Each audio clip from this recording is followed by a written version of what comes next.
Bienvenido, hermano. Y buena.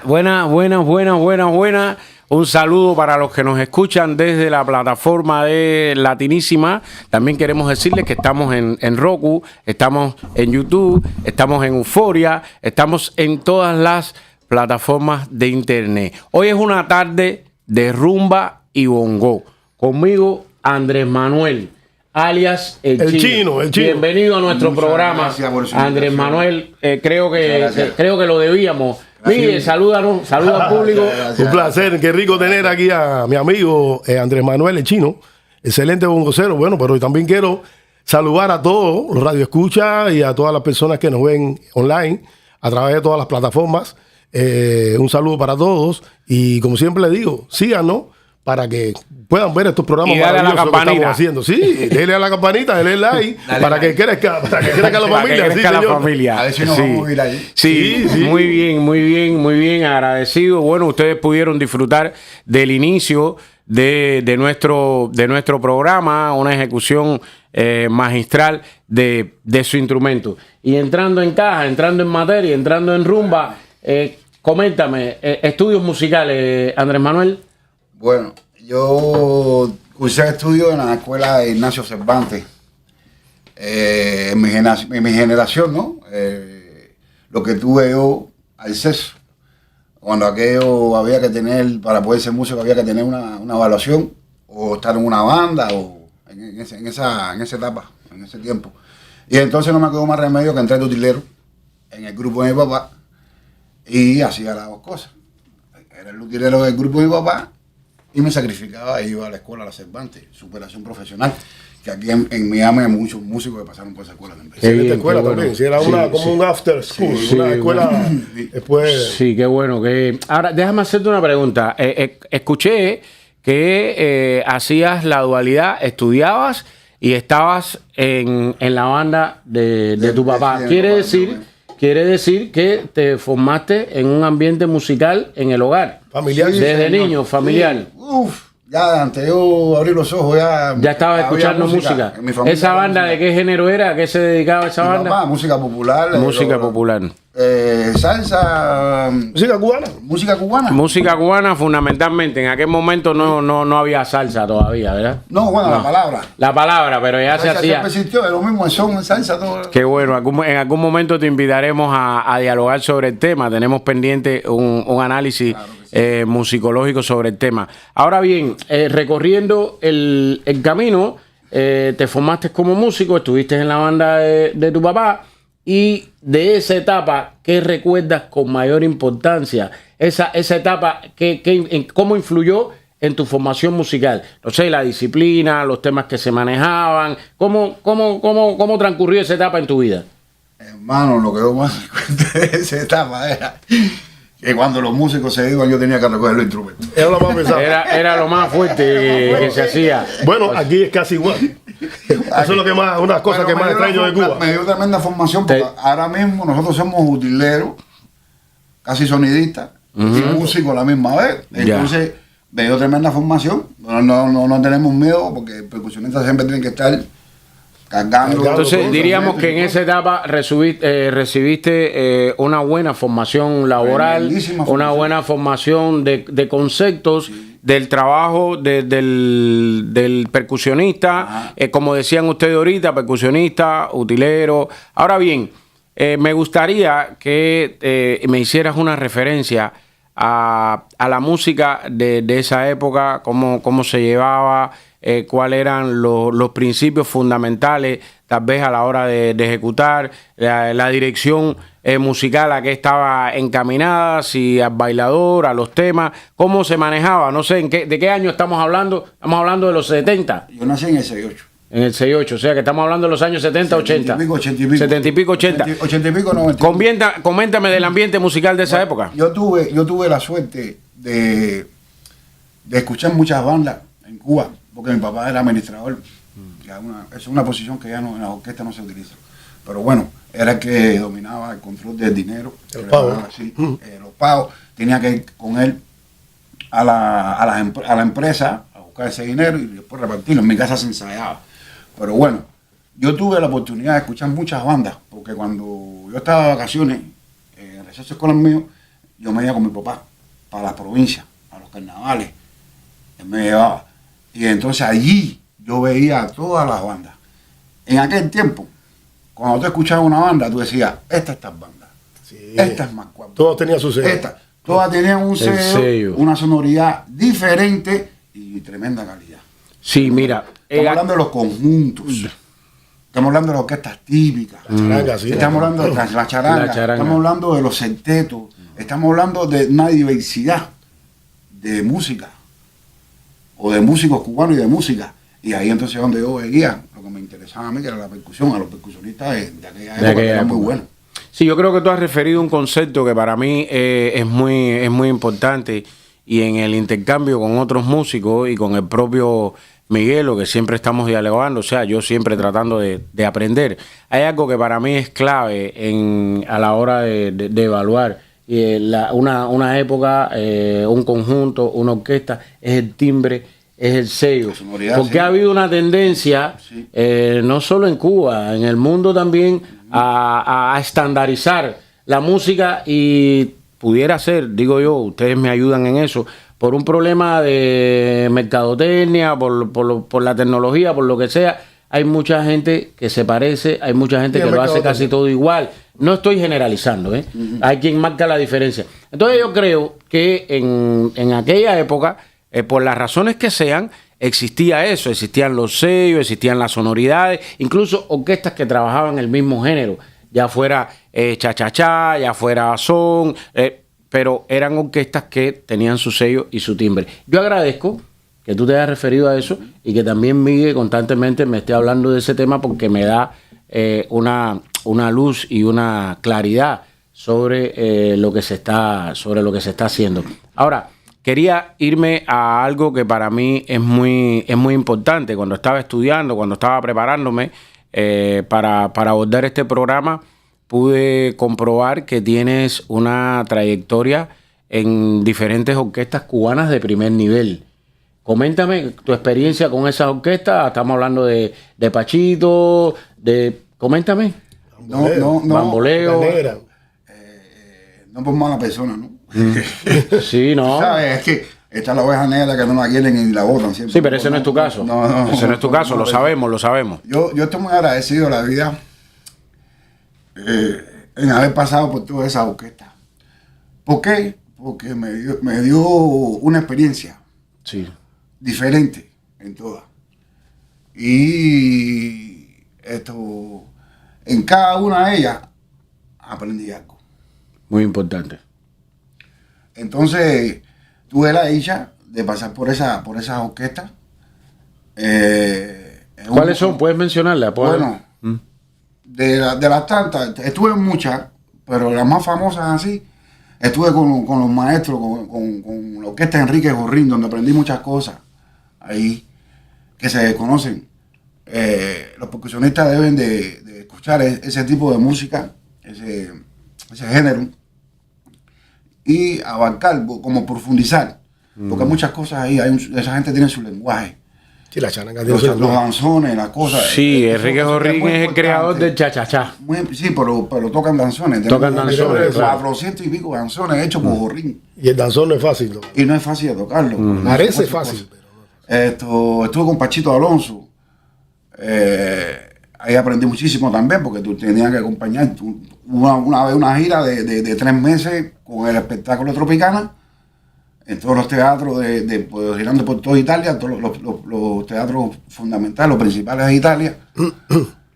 Y ahí aprendí mucho también. Con los Kini. Con los Kini, con su Kini. Estuve con los clásicos del son, que para mí fue el grupo que más me ayudó a desarrollarme en este instrumento, en el bongo.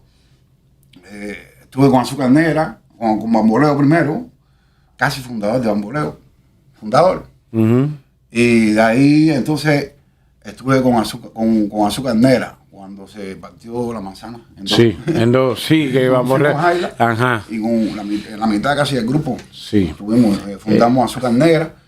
Y cuando esté con él, con el maestro Lázaro Verde en paz descanse, también trabajé acompañando en el Parisien. Y muchos grupos más, más que no eran tan famosos, pero eran muy buenos. Sí, eso dice mucho de tu ejecutoria. Yo quería hacerte una pregunta antes de irnos a un segmento musical. Quería preguntarte algo. Aquí yo he estado con varios percusionistas. Ando casi todo el día hablando con un percusionista, con el gran Miguel, al que le agradezco mucho, lo puedo decir así públicamente y nunca me voy a cansar de decirlo. Le agradezco mucho como percusionista, como ser humano, pero bueno, en este caso, hoy eres nuestro invitado. Mi pregunta es, el percusionista, imagino, estoy consciente que debe tener características especiales. Ahora, voy al centro de la pregunta. Cada instrumento de percusión tiene su manera, tiene su lenguaje. Pero en el caso del bongo, ¿qué debe tener el bongocero? ¿Cuál es lo que más debe primar en un bongocero? La característica que destaque. Bueno, depende del género que estés tocando. Sí. Depende del género.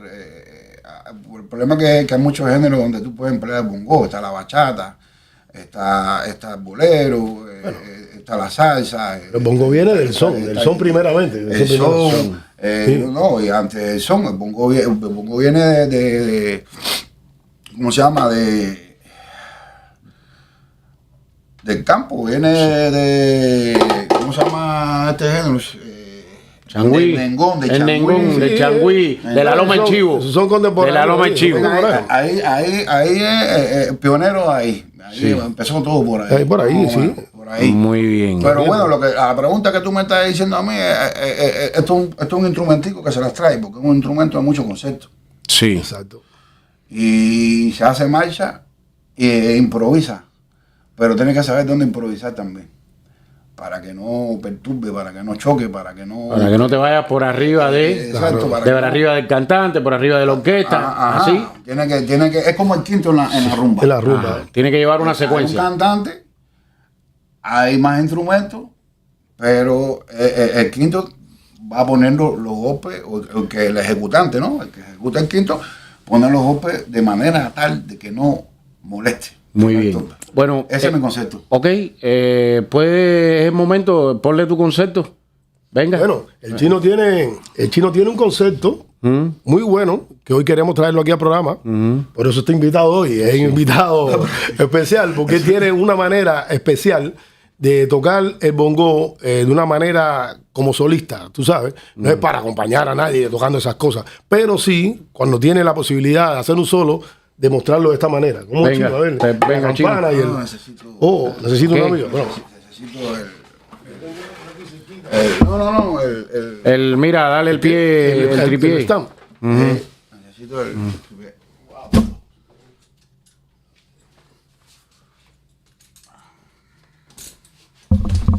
parte de los procesos de los programas en vivo, no hay problema en eso. Además, la ejecutoria de un instrumento como ese siempre va a requerir de la preparación. Así que, ¿listo? Sí, nos vamos con la... No saturará. No, tranquilo, venga.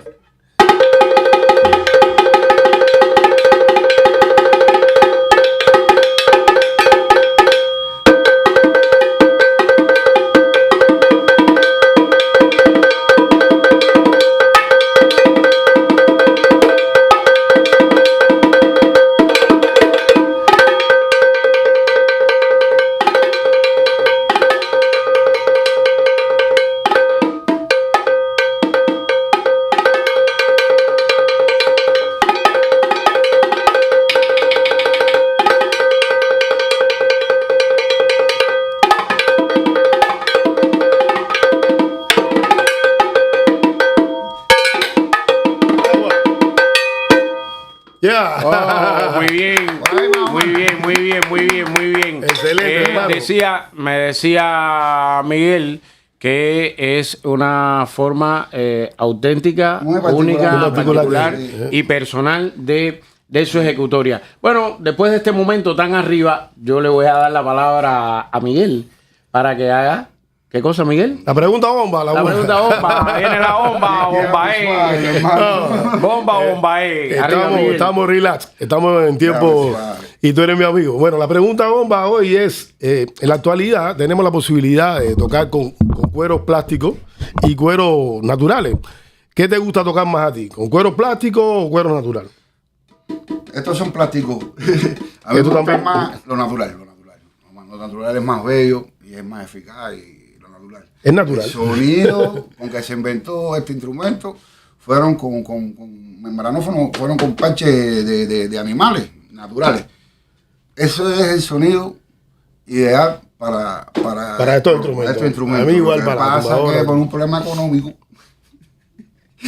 y de necesidad, el problema es que los parches naturales sufren a las inclemencias del tiempo. Entonces puede haber mucha humedad, el día está lluvioso, puede estar cerca del mar, el salitre, todo eso desafina los parches, los baja la afinación. Y tú sin darte cuenta vas tensando y vas tensando. No, igual, por ejemplo, cuando estás en un lugar muy frío, también se sube, al revés. Y entonces el sol, lo que es el sol y lo que es el frío seco, suben las afinaciones. Entonces la creación de estos tipos de cuero han venido a ayudar mucho, ¿no? Muchísimo, porque ya te digo, te ahorras económicamente y no tienes que estar con la preocupación de que si el parche se está yendo o se me fue o no tengo repuesto. Estos parches son casi para toda la vida. Ahorita nos acordábamos de los jongoceros viejos, de Chicho, esa gente, de todos los jongoceros tiempo antes que andaban antes con periódicos, porque antes los jongoses no tenían llave, entonces se afinaba con candela. Entonces tenían que andar con periódicos para quemarlo y con eso darle un poco. Estás hablando del tiempo de España. Bueno, estamos hablando 50, pero 60 para atrás, sí, porque Vergara fue de los primeros que empezó a hacer instrumentos en Cuba. Pasaba mucho trabajo. Y entonces Batato fue de la idea, yo lo he dicho en otro programa, de ponerle llave, primero las tumbadoras. Y entonces después eso pasó al bongo y pasó a todos los instrumentos como el timbal y ese rollo, porque antes todos esos instrumentos se afinaban con candela.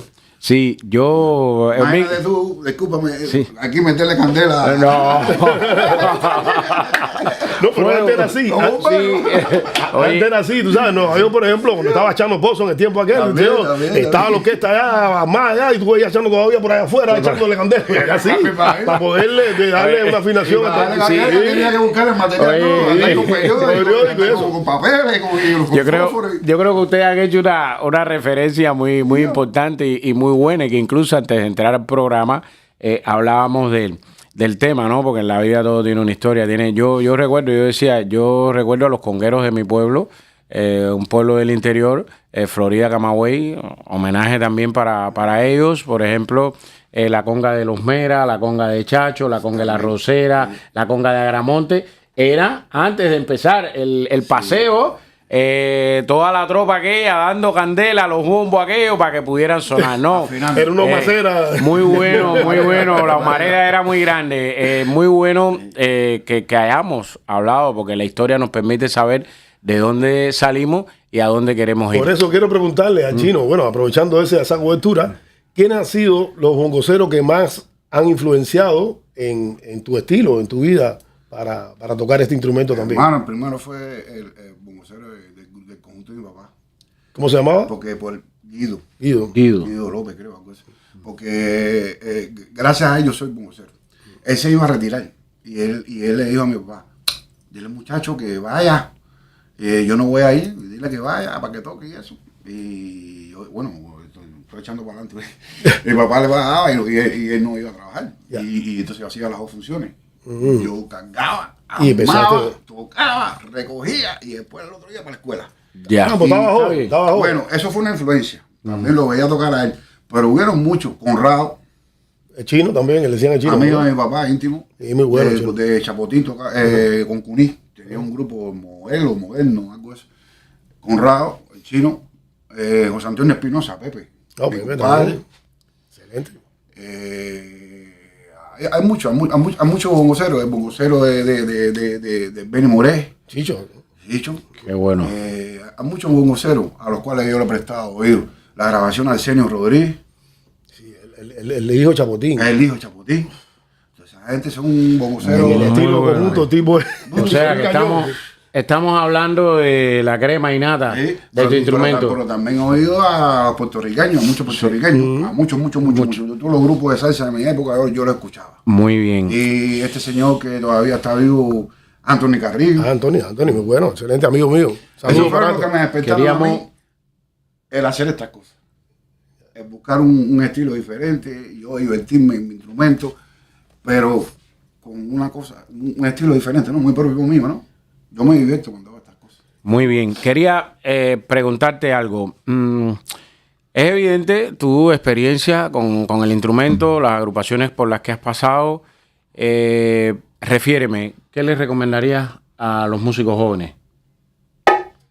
A los músicos jóvenes se les puede recomendar muchas cosas, porque precisamente, para que la redundancia, son jóvenes. El estudio, la constancia, el no creerse de que uno es el mejor, porque el ego te puede salvar, pero también te puede destruir. Claro. Y no cansarse. El respeto por los músicos. Mayores. Respeto por los mayores. Oreja no pasa cabeza. Que no se tiene. No se tiene el respeto. Y sin saber que un día ellos van a ser también mayores. Exacto. Oye, ahí quería preguntarte otra cosa antes de irnos a la parte final. ¿Qué te ha parecido este estudio? ¿Qué te ha parecido este momento? Fenomenal. ¿Te parece buena idea? Tremenda idea. ¿Se lo recomendarías a otros músicos? A todos los músicos que si pudieran pasar por aquí para que pudieran hacer gala de sus conocimientos. Sí, es muy importante, aprovechando lo que estás diciendo sobre la recomendación, nosotros, como lo decía al inicio, lo reitero ahora, somos una plataforma que estamos en internet, pero además de eso, estamos en Roku, estamos en Euforia, estamos en YouTube y en el resto de las plataformas de internet, y además estamos como plataforma independiente, o sea, latinísima. Nosotros nos vamos a ir como llegamos, nos vamos con música. ¿Sí? Y entre gente como tú y como tú, uno se siente... ¿Está bien? Sabroso. Bueno, Divino. sabroso. Claro. Bueno, venga. Que Si nos esto vamos. para gente como tú. Sí. A mí me gusta tocar con esto aquí, con esta cosita. No. Nada más que lo cojo para estudiar mis cosas y eso. ¿Sí? Ya, ahora lo córrelo para el ladito ahí, venga. Ahí.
Agua. Gracias, hermano. Muchas gracias. Gracias a Muchas ustedes. gracias. Gracias. Y nos veremos en cualquier otro momento. En cualquier Claro que sí. Otro momento. Bueno, saludos. Nos estamos despidiendo. Nos vemos en próximas emisiones de Gente Como tú.